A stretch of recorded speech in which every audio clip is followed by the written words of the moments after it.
recognized as the LinkedIn top voice, not once, not twice, but 4 times.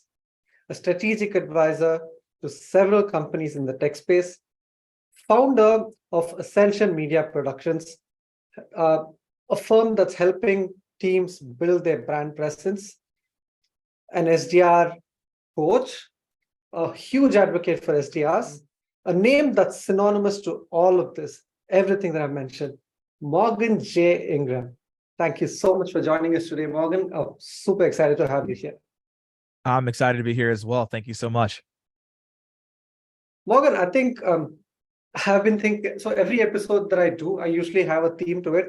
And when I was thinking about what today's theme has to be, I think it had to rhyme with the series that you already do. Instead of calling it Muffins with Morgan, I think we're going to call it Mindset with Morgan, right? You're a huge advocate of having amazing mindset. And I think that's really, really important for us in sales. Having that right mindset is really important if you have to survive in this industry. And I think with all the economic uncertainty today, there's rejections everywhere, right?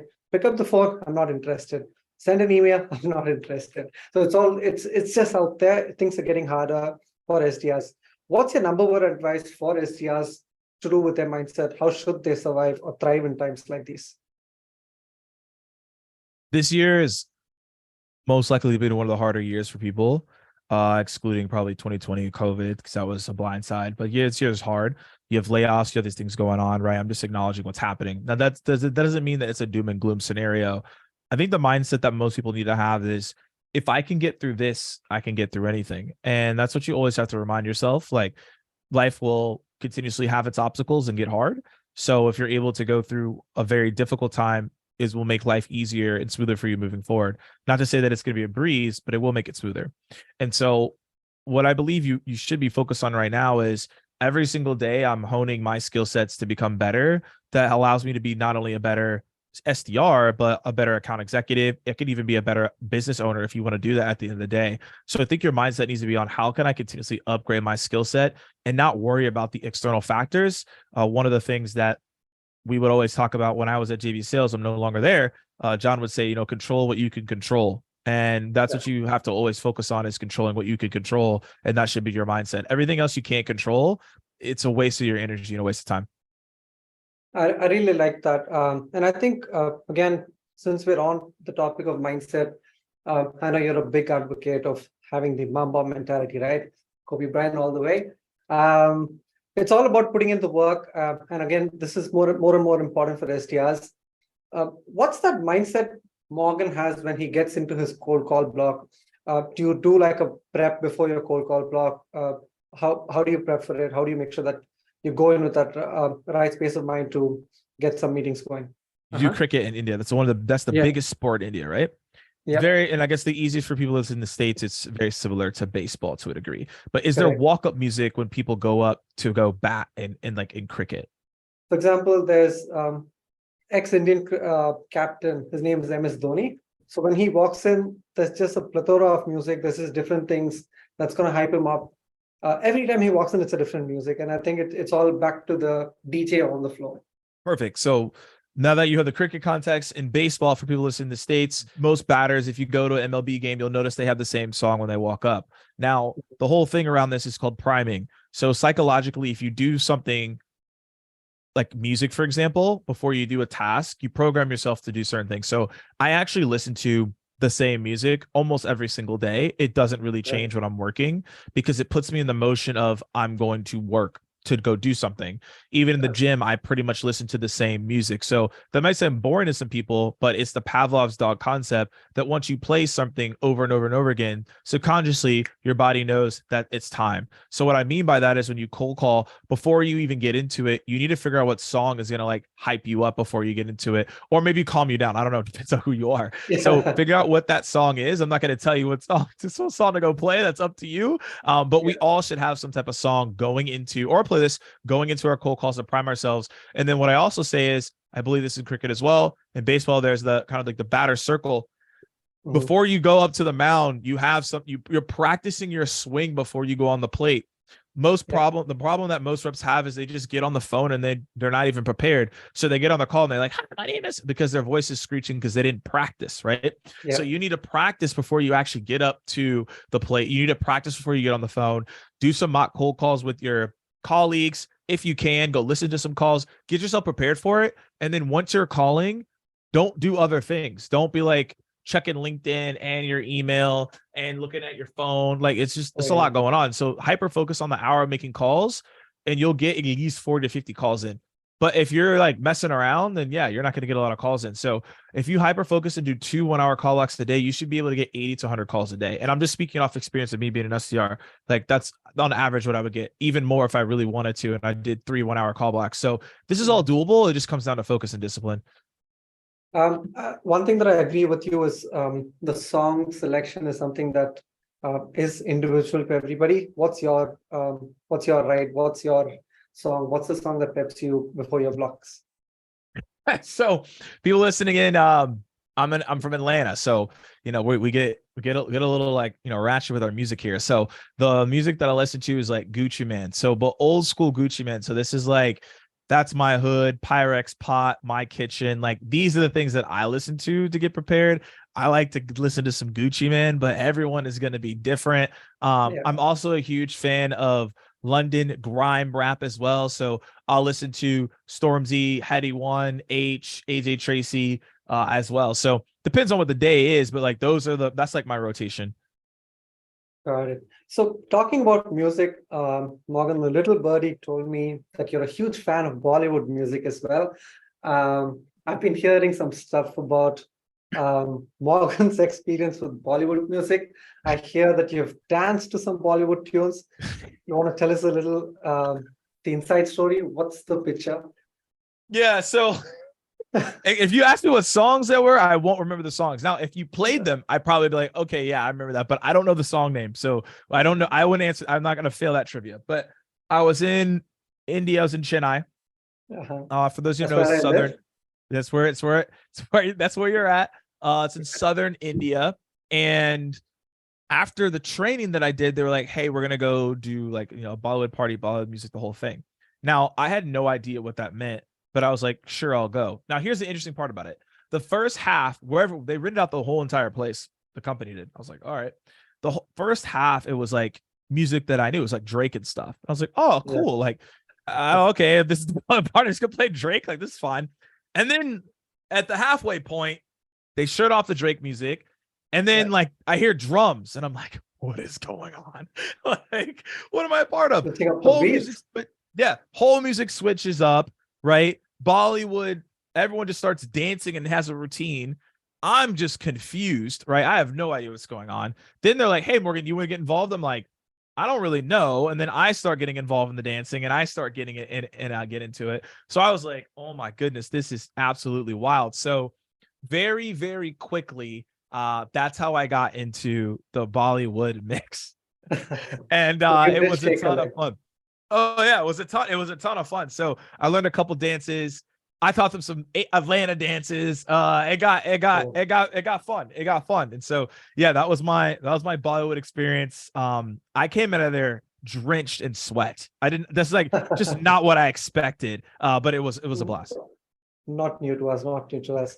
I get it. So here's the thing, right? You started your journey as an SDR. Today you founded a company, AMP, right? One of the things I've heard this before. I've heard of sales-led growth, content-led growth, product-led growth. Even a lot of people were talking about in 2022. What is narrative-led growth, Morgan?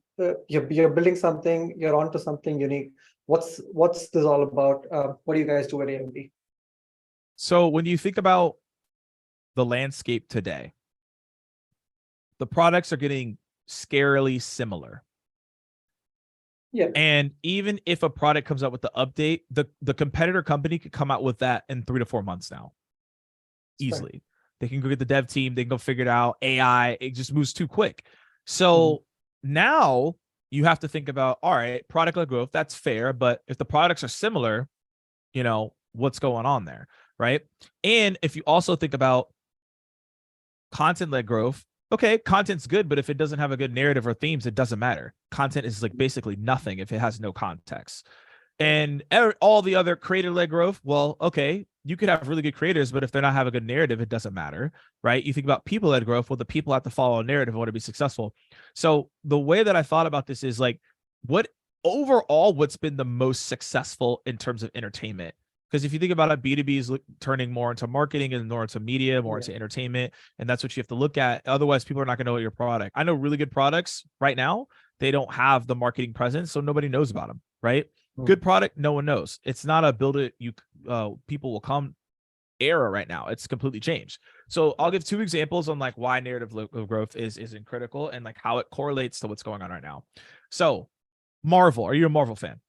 Absolutely. Okay. So are you more of a DC fan or a Marvel fan? Marvel. Okay, so this is the interesting take. DC objectively is better. So here's why it's not right now. Back in the day, DC had the best TV shows, animated TV shows. Justice League Unlimited, Batman, whole thing, Superman. They took over the TV network. Marvel shows were actually extremely less rated. If you actually go look at the side-by-side analysis, Marvel was getting kicked. They were getting whooped, right? Then Feige came in and he was like, how can I repurpose this and have a better narrative? So Iron Man, Thor, casted the right people, right? Because again, these actors have been in other movies. So again, creator-led growth, you could have good creators, but if there's not a good narrative, it doesn't matter.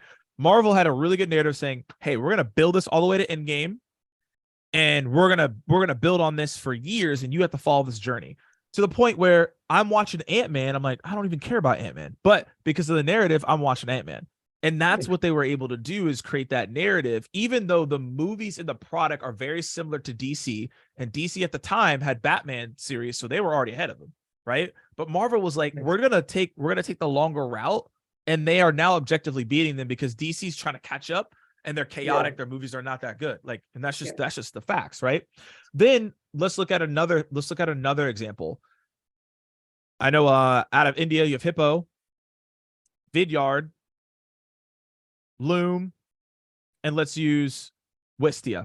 Okay, these are 4 video products. Now, if you look at a video product, they're objectively the same. I've used all of them. You click a button and you create a video.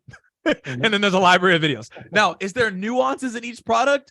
Sure, but they're all pretty much the same. They're very, very similar, right? Vouch is in there as well, out of Australia. So I'm saying all this because, one, if you look at all of these products, their narratives are different. So let's go to Loom. Loom's narrative has nothing to do with selling. You could use it to sell, but that's not their narrative. Their narrative is make videos to save you time instead of going to meetings. Literally inside their product, when you make a video, it's like, hey, like you just save 50 minutes of meeting time. I've seen that. Yes. Right. The other products don't have that. So that's interesting. Vidyard is really focusing on sales. If you look at all the Vidyard Fast Forward Summit, all the people are salespeople. So they're really focusing on selling and prospecting, more prospecting than anything. If you look at Wistia, though, they're focused on marketing, housing your videos and marketing, customization, etc. They don't really focus on sales as much. They can dabble into it, but they don't as much. If you look at Hippo, they're more focused on the SDRs themselves and how they can scale out their video prospecting, and that's their core function. And they look at Vouch, they're looking at the whole entire buyer journey. So my point is when you look at narrative-led growth, in order for you to objectively win in the long term, you have to have a good narrative that people can see.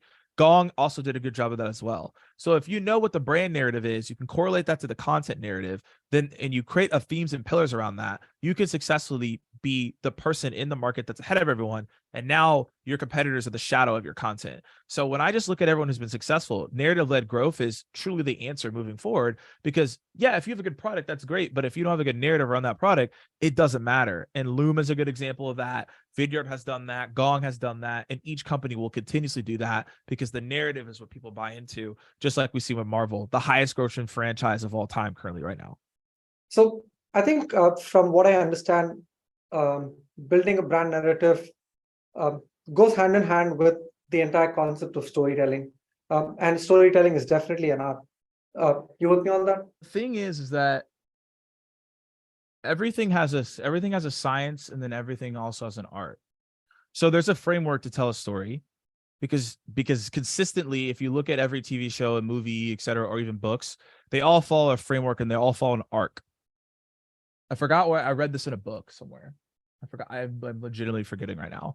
But it talks about how there's different arcs of stories, and every single story follows one of like 3 or 4 arcs. So it's a framework, because you have to repeat that in order to create the amount of TV shows and movies that people create. That doesn't come out of nowhere. It's based on a system. Yeah. But the art itself is why people will keep coming back. How do you make that innovative? How do you tell the stories on that? How do you get into that? Whatever that may be. That's the thing that I'm a big fan of, right? We need to have a framework, at least for as salespeople, if we want to craft the perfect elevator pitch for a brand that we work for. Let's do this. Let's make this even fun. I want to maybe throw out 2 brands, and let's maybe put out a story for them, put out an elevator pitch for them. Do you think that'll work? Let's do it. All right. This is something that's already familiar to you, a brand that you are an advisor for. Lavender, I use them day in and day out as well. If you had to write an elevator pitch, a storytelling brief for Lavender, how do you think one should do it? I think it just comes down to thinking about where the buyer's at. So one thing that I would think about immediately is the buyer on a day-to-day basis is getting inundated with a lot of emails. So because of that, how can a seller stand out in that inbox? So when I think about telling that story, you have to think about the customers that you've helped. It's not more so, hey, like, we're amazing, this is what we're about. It's about the customers you've already helped. So I would think about in Lavender's sense, okay, how we helped customers from their seller team get in front of their buyers' inboxes without it feeling overwhelmed. So the first thing that I would look at is, what are the pain points that we objectively are solving? What case studies do we have that align with those pain points? And then how do we tell that story in different ways? Is that doing a video screen share and showing people how we go about and writing our emails? That's really, actually, if I was Lavender, that's what we do all day long. I'd be like, hey, I wrote you this email, and like, here's why this email was good, because I took this framework and I meshed it around here, right? Or, hey, I took a screenshot and like, here's my email before Lavender, here's my email now, right? Yeah. That's how you tell that story. And so if I were, if I was doing my pitch, those are ways to do it, because a pitch, right, it can be in multiple different facets. It can be on LinkedIn, it can be on a call, it can be on email, right? So I think about all the different channels on how to do that. And that would be an example of how I go about it, at least for Lavender's perspective. I like that, because it really makes a difference in terms of what an email looked like before Lavender and after Lavender. I've seen that results. I've seen how it goes. So there's a lot of good stuff and a lot of value that the tool is delivering. So let's one more brand before we jump into the next question. I'm going to be selfish here. I work with Outplay, with a sales acceleration tool. You probably heard of us. What's that elevator pitch, or what's the way I can bring up the story around Outplay? And I'm going to copy the exact same thing on my next call. Yeah. So you have to think about, there's a lot of tools out here, right, that objectively say that they do a portion of this or are doing it or whatever it is. And, I've known and worked with a lot of them. I would say, though, at the end of the day, the way that I would think about this is, how are you making your reps ultimately at the end of the day more efficient? Or even if I would hyper focus, making the SDR more efficient. If you think about it, there will be people that are on the SDR front. They're going to be less and less of those teams over time due to AI, but they're going to want to make sure that these people are efficient in their prospecting. So that's what you're really coming in, is telling the story of, how could we be more efficient through prospecting, right? Again, I'm thinking about the pain points. What is the pain a person has? A director or a VP of sales development or a sales leader is like, I need more pipeline, but how do I make my team more efficient without telling them over and over again to go do prospecting? So I would really actually just focus on that piece. Then it correlates into like, here's how we do that. We have these different functions and features and things that I haven't seen I've seen the product in a while. So, but there's the features and functions within that. Here's how we do it. And you correlate to that. So you tell that story on there as well. You can also talk about like, hey, before your reps were all the way over here being crazy, here's a way that it's actually cleaner. So that's a way that you tell that story. And again, it all comes down to positioning and A/B testing, which is a big part of this, right? But that's the way that I would go about it, is like talking about that for that SDR. That makes sense. You've been running a social media productions for a while right now, a couple of months. I remember you mentioning you talked about it on a webinar earlier as well, that you're bootstrapped. Bootstrapping your way in this economy. What's your advice for other early stage founders who are again bootstrapped, and what are some things that they need to focus on to thrive in today's economy? Number one is, don't be married to the idea, be married to the vision.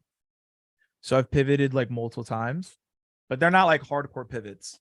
It's just like getting on like a boat. So you get like on a boat or a yacht, and it has to sometimes steer in a different direction. There's an iceberg in front of you. Now, you don't want to be like the Titanic and hit the iceberg. You want to be able to pivot and like move past that. And so as a founder, you know where you're going. Hey, I want to go to, I don't know, trying to think of a place that you take a boat to. I'm going to go to Australia, right? I'm taking a boat there. I know where I'm going, but like how we get there along the way, that might be different due to what's happening. There could be a storm. There could be another boat in front of us. There could be an iceberg. We may have to pivot. We have to change the sails. Like that's probably going to happen. So that's like the number one piece of advice that I've learned so far. And that's led to the success across the way, has been making slight pivots to make things more simple and to listening to feedback along the way. Just because your original idea you're married to, you thought it was the model, that might not be the model. And you have to be cool with that. I think that's super interesting. That's really interesting because like you said, you can deviate from your path, but again, you know your end goal. You can change directions, but again, keep working towards it. Continue testing. I guess that's the only way, like you mentioned. This is super helpful, Morgan. I mean, you gotta ask for you have to ask for feedback. I'm gonna add another thing. So you ask for feedback, but this is the second thing. This is actually really important. So you have to find things that you have to find ways to continuously do higher leverage activities. So you want to buy back your time. So the only thing I'm focused on is continuously getting more clients and servicing them, and they like it, so that they can continuously want to work with me. But it allows me to have more revenue to buy back time. So that could be getting a VA, that could be getting someone to, I don't know, clean your house, get you groceries. I don't know. But you have to think about, how can I continuously keep buying back my time every single minute? So there are components. So exercise. As a bootstrap founder, you need to write down every single thing you're doing every single day. So I wrote it out. I had like 62 things I would do every single day, which is like way too much. So then I was like, all right, well, how do I get rid of this, all this stuff? And what are things that, and you also have to start things that you uniquely can only do. Like there's like 5 to 10 things on the list that like, I'm the only person that can do that. There isn't a whole lot of people that can do it. Now, could I train them to do it long-term? Sure. But like, that's not, in this time interval I have right now, no, they can't. I'm the only person who can do this at this point. However, there are other things that like I can do, but like someone else could do this. I don't, it doesn't need to be tied to me. And you have to figure out what are those 5 to 10 things that like, I am the only person who can do this. Everything else, the goal, someone else should be doing it for you, so you could stay in your zone of what you're best at. I think that's quite an ad. This is something that a lot of people don't, I think, pay attention to as well. Out of your 62 things, there are 5 things that only you can do it, and the ones that you think somebody else can take help and you get it, you're going to get time back on your calendar. I think that's super helpful, Morgan. This is a question again on the marketing front. I saw a poster from you earlier which said, "What's the biggest mistake marketers are doing today?" There was a lot of comments. There was a lot of different opinions. What's your thought? Working with founders, working with a lot of brands today, what are your thoughts on the biggest mistakes marketing teams are doing in terms of narratives, in terms of the way they're positioning themselves? I think a lot of people are always going to be like, they don't understand what sales is doing, which, I think that's a part of like the top 3. I think number 1, as I talk to more people, is they think in silos. Yeah. So, okay, we are doing good. We're really good at this. We're probably considered top 3. We're fine. That's just a terrible way of thinking about it, though, because what if you were like, what if we could be more definitive? We could be more out there. We could do better. You could, right? Mamba and mentality. Yeah, you could be doing way better, but you're just really focused on, we're doing fine right now. we're top 3. But what if you could be better and you looked outside the silo and realized there are people overall in other spaces that are doing better than us? How could we leverage that? That's where people stop. They only focus on their own category instead of looking at the totality of every industry, every single sector, and being like, we could actually be doing way better than what we're doing right now. That's a huge miss. And so that's what I'm telling people is like, you need to focus more on that. That's what's going to lead you to more success overall. And that's the biggest mistake that marketers make, is they're living in their silo and being like, we're successful, but like, how successful are you really compared to everything else? Don't settle for anything lesser.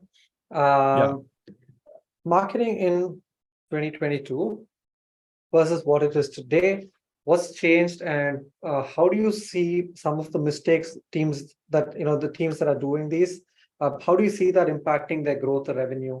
What has to be changed along the way? I feel like people will have different answers in this because they are in full-time marketing. I'm on the consulting end and working with them on the production end too. So I have insight, but I know people have bigger insight. But here's my take on this. I think ultimately, yes, it's the siloed piece. I think it's waiting to do ideas until the perfect time when the executive leadership has agreed to something. So what I mean by this is, if you've agreed to, hey, we should do this show, we should do this webinar series, and then you don't do it, there's a risk that your competition will just do that. And then now if you do it, you're like, oh, we thought about this, but nobody cares. Somebody's already done it. They already did it, right? Now you're behind, right? So I think it's one of those things that if you have an idea, you should take action on it. And also as well, in most spaces, I think in some spaces, this won't be as relevant yet. You need to be thinking about how can you really get your employees to start being ambassadors. Now, most people call this employee advocacy programs. The more that I talk to people, I don't know if I like advocacy programs. I don't know what it is. Guts just telling me that doesn't sound right. I like ambassador more, or even not really like an influencer, but like an evangelist. I think evangelist and ambassador sound better than like creator or influencer, or even advocacy. I think they have sometimes not the best terms. My whole point is that you need to be thinking about who in our organization is going to be the mouthpiece. And if you don't have one, you're going to get cooked by someone else. I'm just telling you right now, because there's already use cases that are showing that that's the case right now. Like, I can run side by side on multiple things and be like, they had a mouthpiece and they didn't. So here's a good example. And it wasn't even a person, it was a mascot, right?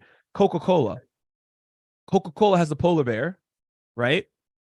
Mm-hmm. Every single ad, every single commercial that's in there. Pepsi, what does Pepsi have? I'll think of it. Yeah, exactly. They don't have anything. That's my whole point. They don't have anything, and Coca-Cola laps them. Now they're still like, multi-billion-dollar companies. They're making a lot of money, but my whole point is that Coca-Cola is still way outpacing them because they had some type of narrative or mouthpiece on that.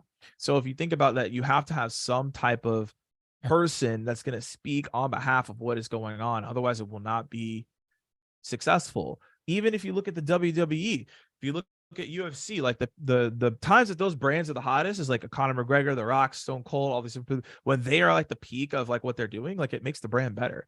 And you have to think about that in B2B as well. I think it's more like hit on the nail with the Coca-Cola example, because when you mentioned Pepsi, I was like, what is their mascot? I probably don't remember. And that's how it is. So we're down to the last 2 questions, Morgan, and I think these are for the salespeople, from the salespeople. This is something a topic that's really close to your heart as well. Prospecting, right? Both these questions are from them around prospecting. What are 3 biggest mistakes that you see SDRs doing when it comes to prospecting? One is not doing enough. Most people have gotten lazy. Now, that doesn't mean I'm saying that I'm not saying, it's definitely hard out here. That's not what I'm saying. I'm just saying most people have just gotten lazy. When we talk to people and they're like, I'm doing like 20 calls a week. It's like, it's just not really going to help you. Like, it's just not, like, straight up. Now, if you're still scheduling a lot of meetings and you're doing 20 calls a week, that's fine. But most people are not. So one is people aren't just doing enough. That's just like number one. Number 2 is like continuously testing out new things. So Are you doing new techniques, new subject lines, videos? Are you doing that? I typically tell people do 80-20 rules. So 80% of the things that you do lead to results, 20% of the things are new. So you need to be doing that. And it's a huge mistake that people just don't do that, right? I think that's a good piece. And the other mistake that people, and this is small, but time management. People let their day eat them up. So they're on Slack, they're huddling with people, they're hanging out on, they're like, you know, working from home, they're lounging out in the pool. Again, none of these things are bad. I'm not like saying this is all terrible. I'm just saying you could be using your time better. And so you could be managing your time to do cold calls, writing emails, doing certain things, and you would actually be done at the end of the day. And you actually could go do some stuff you're excited about. So these are just things that I look at. So that's awesome. But here's the thing. Here's the finisher. Are you ready for it? Big one, right? A healthy pipeline solves everything. You've told me this. A lot of people talk about this. I've seen your 30-minute video on Sales Navigator hacks. I've learned a lot from it. But for the SDRs today, what's that one secret prospecting hack Morgan hasn't told anybody, hasn't revealed till now, and he's going to tell all of us today? I've been doing this for 7 years. I've given almost everything away at this point. I'm sure there's something that you've found out recently and we've not talked about it yet. And we're going to take that away to end today's show. What have I not said? Think, Morgan, think. I really got to think about this one because I typically I'm like, I give it all. Yeah. You know, okay, I got something. This is actually recently new. I haven't really talked about it yet because I've been like building on it, but I'll give a snippet. And this snippet is like